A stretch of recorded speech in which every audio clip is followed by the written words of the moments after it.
Cell क्या है? 8 9 10 बहुत पढ़े होंगे, बताइए। सेल क्या है? कोशिका है। हिंदी में बोलते हैं कोशिका। मतलब सेल एक ऐसी मतलब क्या बोलते हैं, सेल हमारे बॉडी का, ठीक है, हम लोग ह्यूमन के बारे में पढ़ रहे हैं। ह्यूमन बॉडी का स्मॉलेस्ट स्ट्रक्चर है। क्या है? Smallest structure. सेल देखेंगे ह्यूमन बॉडी का सबसे ये ह्यूमन बॉडी का सबसे छोटा स्ट्रक्चर है। हम लोग का बॉडी देखने में बहुत सारे सेल्स है, छोटे छोटे छोटे छोटे छोटे छोटे छोटे स्ट्रक्चर्स मिलकर बने हैं। तो सबसे छोटे वाले स्ट्रक्चर को हम लोग क्या बोलते हैं? स्मॉलेस्ट। इसीलिए सेल को हम लोग यूनिट ऑफ बॉडी भी बोलते हैं, बॉडी का यूनिट भी बोलते हैं। सेल एक ग्रीक वर्ड है जिसका मतलब होता है अ बॉक्स। बॉक्स माइक्रोस्कोप में सेल देखेंगे, अगर बॉडी में एक छोटा सा पार्ट को टिश्यू को अगर देखेंगे तो इस तरह से कंपार्टमेंट दिखेगा बना हुआ है, ठीक है।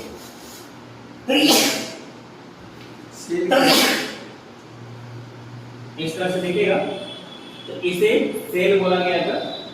तो सेल के बीच में जो एक कंपार्टमेंट बना है इसे वॉल बोला गया था।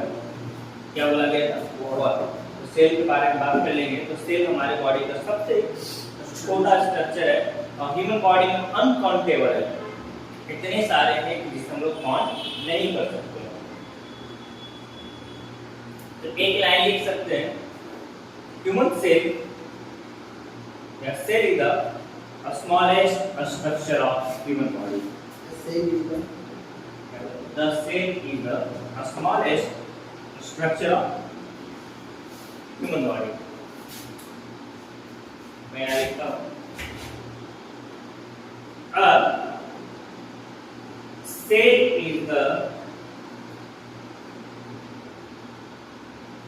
smallest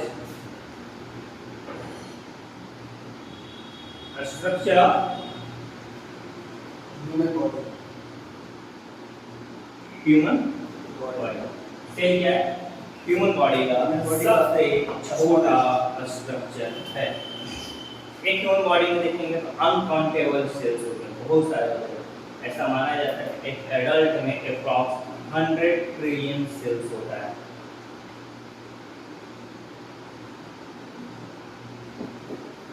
क्या 100 ट्रिलियन सेल्स होता है? क्या पता है? ऐसा माना जाता है कि ह्यूमन बॉडी में 100 ट्रिलियन सेल्स होते हैं। तब एक एडल्ट में बिलियन से ट्रिलियन, ट्रिलियन, एक एडल्ट में देखेंगे तो 100 ट्रिलियन सेल्स होते हैं। इतने सारे सेल्स की बात हो रहा है, ठीक है। अब बहुत सारे अलग अलग डिफरेंट टाइप ऑफ सेल्स हम लोग में देखने को मिलेगा।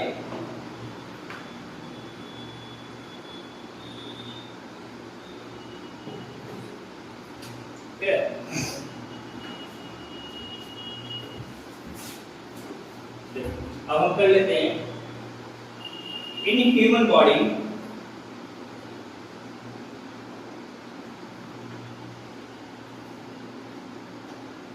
having different kinds of cells। हम लोग में बहुत सारे अलग अलग तरह के सेल्स होते हैं। जैसे एग्जांपल के लिए हम लोग बात कर लेते हैं ब्लड का सेल्स, है ना। ब्लड का सेल्स में आरबीसी, WBC, हाँ WBC और प्लेटलेट्स और भी सेल्स हैं। ऑप्टिक सेल, आँख का अंदर सेल्स होता है जो देखने का काम होता है, ठीक है। ग्लैंडुलर सेल, जो गले में होता है, जो ग्लैंड बनाता है जिससे हार्मोन के एंजाइम्स निकलता है, ग्लैंडुलर सेल्स। स्टमक के अंदर सेल्स होता है दैट इज गैस्ट्रिक सेल्स, जो ब्रेन बनाने का काम करता है दैट इज न्यूरॉन्स। यानी बहुत सारे अलग अलग तरह के हम लोग सेल्स देखने को मिलेगा। आगे समझिए बात।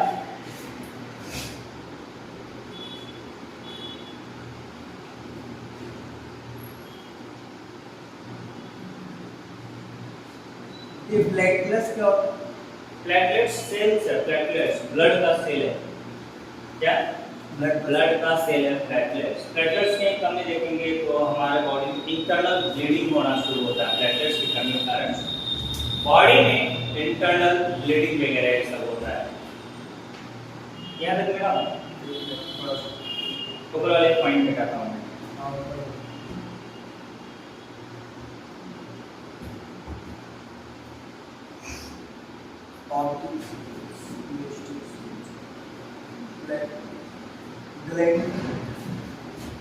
ग्लैंडुलर से ग्लैंड बनाता है, न्यूरॉन्स इसीलिए न्यूरॉन्स इसीलिए हाँ न्यूरॉन से ब्रेन बनता है हम लोग का। अब देखो हमारी बात सुनो, एक सेल को अगर माइक्रोस्कोप के अंदर देखेंगे ना, एक सेल को माइक्रोस्कोप के अंदर देखेंगे तो कुछ इस तरह से दिखेगा। रॉड अंडा देखे हो, लगभग वैसा ही रॉड चारों तरफ बॉल की तरह दिखेगा, फ्लैटेड नहीं दिखेगा, चपटा नहीं दिखेगा, रॉड बॉल दिखेगा। ठीक है, अब उसे हम बीच से ऐसे कट करेंगे, यानी एक बॉल है उसे मैं ऐसे बीच से कट कर रहा हूँ तो देखिएगा कि सेंटर में एक स्ट्रक्चर है। ठीक है, इससे बहुत सारे स्ट्रक्चर ऐसे बाहर निकले हुए हैं। खाना के इंस्टीट्यूट ऑफ मेडिकल साइंस का जो यूट्यूब चैनल है ना, वहाँ पे सेल्स को इजीली मैं दिखाया हूँ, बहुत सारे वीडियो में सेल को दिखाया हुआ है। एक सेल कैसा दिखता है माइक्रोस्कोप के अंदर, तो वहाँ पे जाकर देखना। ठीक, यूट्यूब पे किम्स पटना जैसे सर्च करोगे ना, चैनल दिखेगा, उसमें सेल का कोई भी वीडियो देखोगे, एक सेल कैसा दिखता है वो रियल तुमको दिखाया जाएगा। तो ये इसके अंदर स्ट्रक्चर देखेंगे। सेल को एनर्जी देने के लिए एक स्ट्रक्चर होता है माइटोकॉन्ड्रिया, कुछ ऐसा दिखेगा। राइबोसोम्स जो प्रोटीन सिंथेसिस करने के लिए होगा, लाइसोसोम्स होगा, छोटा छोटा ज्यादा स्ट्रक्चर दिखता हुआ होगा, लाइसोसोम्स होगा। कुछ गोल्गी बॉडी होंगे, क्या गोल्गी बॉडी, इसके अंदर फ्लूइड होगा, जिसको हम लोग साइटोप्लाज्म कहते हैं। समझना स्ट्रक्चर को, बहुत सारे और चीजें होती हैं। ठीक है, सबसे बाहर ये जो स्ट्रक्चर है दैट इज सेल मेम्ब्रेन। क्या बोलते हैं इसे? सेल का मेम्ब्रेन, तो सेल मेम्ब्रेन क्या बोला? सेल का मेम्ब्रेन, तो सेल मेम्ब्रेन। इसी को हम लोग प्लाज्मा मेम्ब्रेन भी कहते हैं। क्या कहते हैं इसको? Plasma membrane. कारण देखो, प्लाज्मा मेम्ब्रेन अंदर जो फ्लूइड है ना, बॉडी में जो फ्लूइड होता है उसे हम लोग प्लाज्मा भी कहते हैं। क्या कहते हैं? बॉडी में जो फ्लूइड होता है उसे हम लोग प्लाज्मा भी कहते हैं। अब देखो ऑर्गन का मतलब क्या होता है? ऑर्गन यानी कि ऑर्गन का मतलब बॉडी का एक पार्ट जिसका स्पेसिफिक फंक्शन होगा। ऑर्गन का मतलब है बॉडी का एक हिस्सा जिसका कोई एक खास काम होगा। ऊपर देखो, सेल के अंदर जो स्ट्रक्चर होगा, जैसे सेल के अंदर ये है न्यूक्लियस, ये है माइटोकॉन्ड्रिया, हाँ पावर हाउस इसको बोलते हैं। ठीक है, ये एंडोप्लाज्मिक रेटिकुलम, ठीक है, ये ER एंडोप्लाज्मिक रेटिकुलम। तो मेरी बात सुनो, सेल के अंदर जो स्ट्रक्चर होगा साइटोप्लाज्म में, उसे हम लोग ऑर्गेनेल्स कहेंगे। क्या कहेंगे? ऑर्गेनेल। बॉडी के अंदर जो स्ट्रक्चर होता है उसे ऑर्गेन कहते हैं, और सेल के अंदर जो स्ट्रक्चर होगा उसे ऑर्गेनेल। सारा ऑर्गेनेल साइटोप्लाज्म में होगा। क्या सारा ऑर्गेनेल साइटोप्लाज्म में होगा। तो नोट में एक पॉइंट पहले लिखेंगे, उसके आगे तक पढ़ेंगे। नोट में एक पॉइंट लिखेंगे,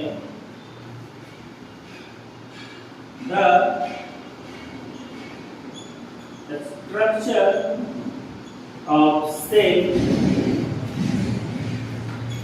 that found in cytoplasm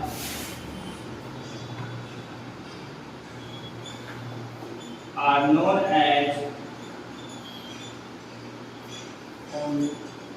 organelles. उसे क्या कहते हैं? ऑर्गेनेल्स। एग्जाम्पल में माइटोकॉन्ड्रिया,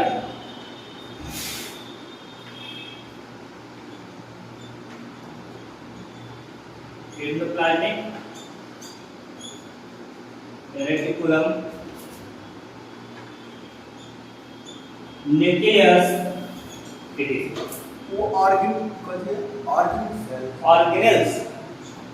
ऑर्गेनेल्स देखो समझना, ऑर्गन का मतलब अंग, बॉडी का पार्ट, ठीक है।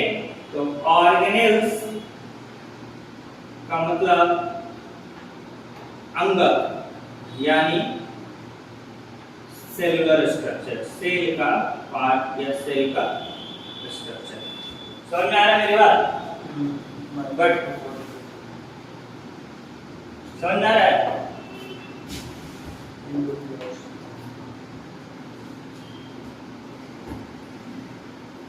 आगे बढ़े।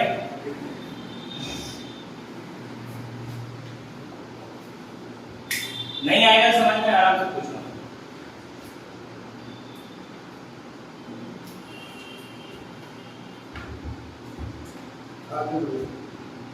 आगे बढ़े।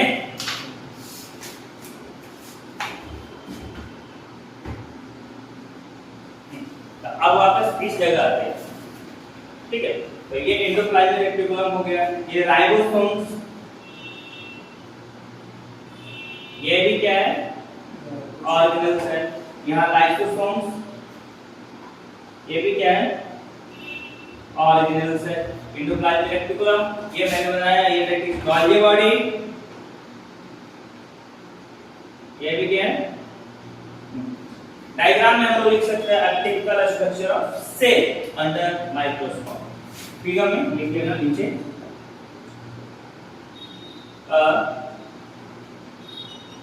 Typical structure of cell under microscope. Clear?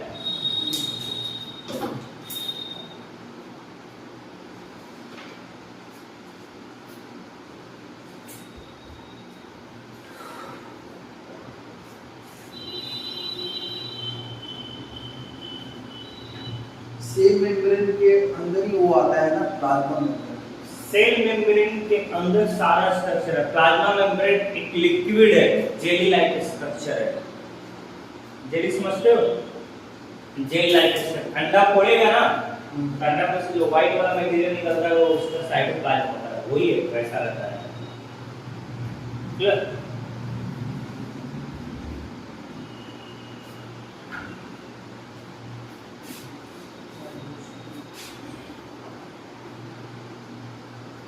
यहाँ तक क्लियर है? इधर नहीं सुन, राइबोसोम के नीचे क्या है?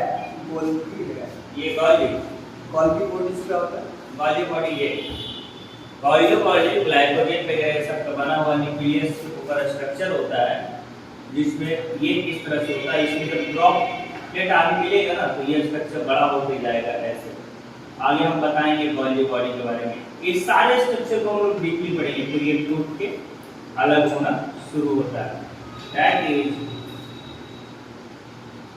Golgi body. ये गोल्गी कॉम्प्लेक्स इसे वही बोलते हैं, गोल्गी कॉम्प्लेक्स भी बोलते हैं, ठीक है। समझ में आया? ये सारा स्ट्रक्चर एक एक करके पढ़ेंगे। ये हो गया। अब देखो आराम से, हम लोग एक सेल को पढ़ने के लिए 3 पॉइंट में से डिवाइड करते हैं। एक सबसे बाहर है, एक सेल वाली क्या? एटिपिकल स्ट्रक्चर, एटिपिकल पर रेड और ब्लैक, ये राइबोसोम के ऊपर ये राइबोसोम्स ये दोनों, अब देखो एक सेल को हम लोग स्टडी करने के लिए 3 पार्ट में इसे डिवाइड करते हैं, समझना ऊपर समझना। एक सबसे बाहर, ये जो सबसे बाहर है ना, ये सबसे बाहर जो लेयर होगा उसे हम लोग सेल मेम्ब्रेन कहते हैं। एक ये पॉइंट हम लोग करके स्टडी करते हैं, सेल मेम्ब्रेन अलग करके स्टडी करते हैं। सेकंड पॉइंट में इसके अंदर जो फ्लूइड है जिसे हम लोग साइटोप्लाज्म बोल रहे हैं, ठीक है, साइटोप्लाज्म नहीं लिखे, इसके अंदर जो फ्लूइड है, जो लिक्विड वाला जिसे हम लोग साइटोप्लाज्म, हाँ, सेल का प्लाज्म को साइटोप्लाज्म, साइटो मतलब सेल, इसके अंदर जो फ्लूइड है साइटोप्लाज्म, उसको अलग करके स्टडी करते हैं, ठीक है।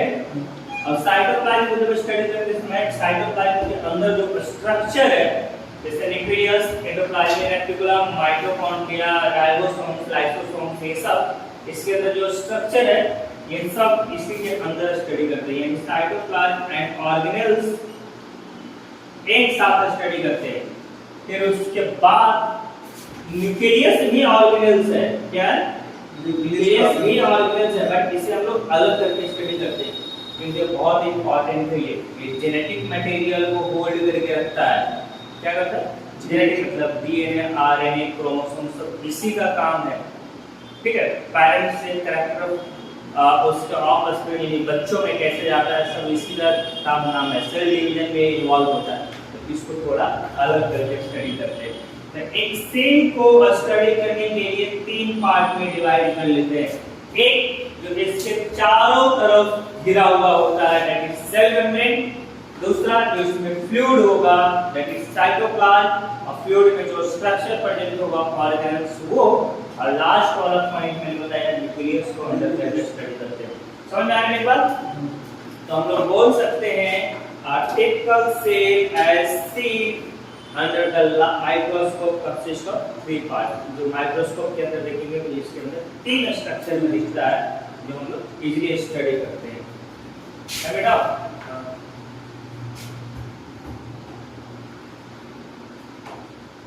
इसको देखने के लिए लाइट माइक्रोस्कोप की जरूरत पड़ती है।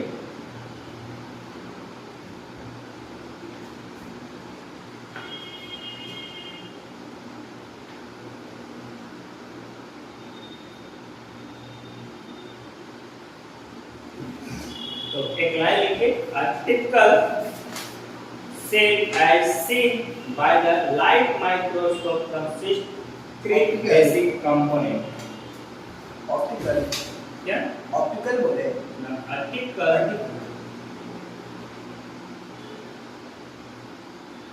cell seen under light microscope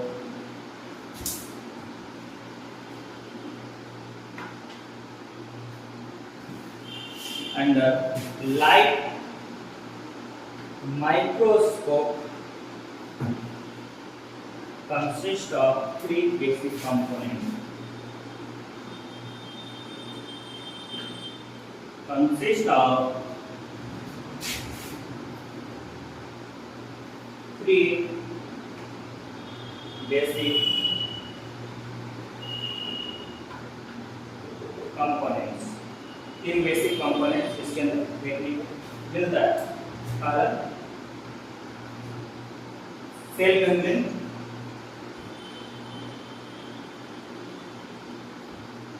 clear? Second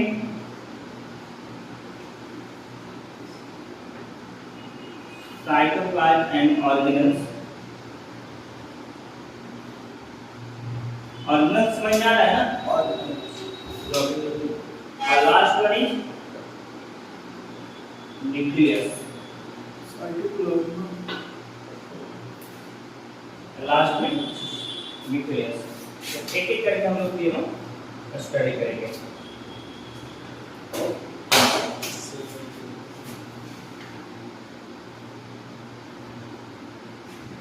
एक एक करके हम लोग तीनों स्टडी करेंगे।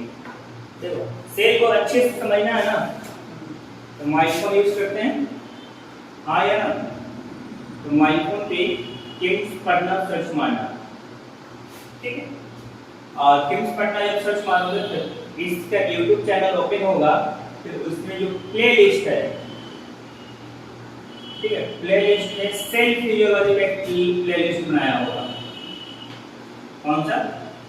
सेल फिजियोलॉजी, वहां पे इसको जरूर देखिएगा। ये सारा वीडियोज आपका काफी अच्छा एनिमेटेड में बनाकर डाला हुआ है। का YouTube पे जाना, किम्स पटना सर्च करना, Karnataka institute of medical science, उसका प्लेलिस्ट में जाना, प्लेलिस्ट में जाओगे तो सेल फिजियोलॉजी करके एक प्लेलिस्ट बनाया हुआ है जिसमें वीडियो सेल से रिलेटेड है, समझ रहे हैं?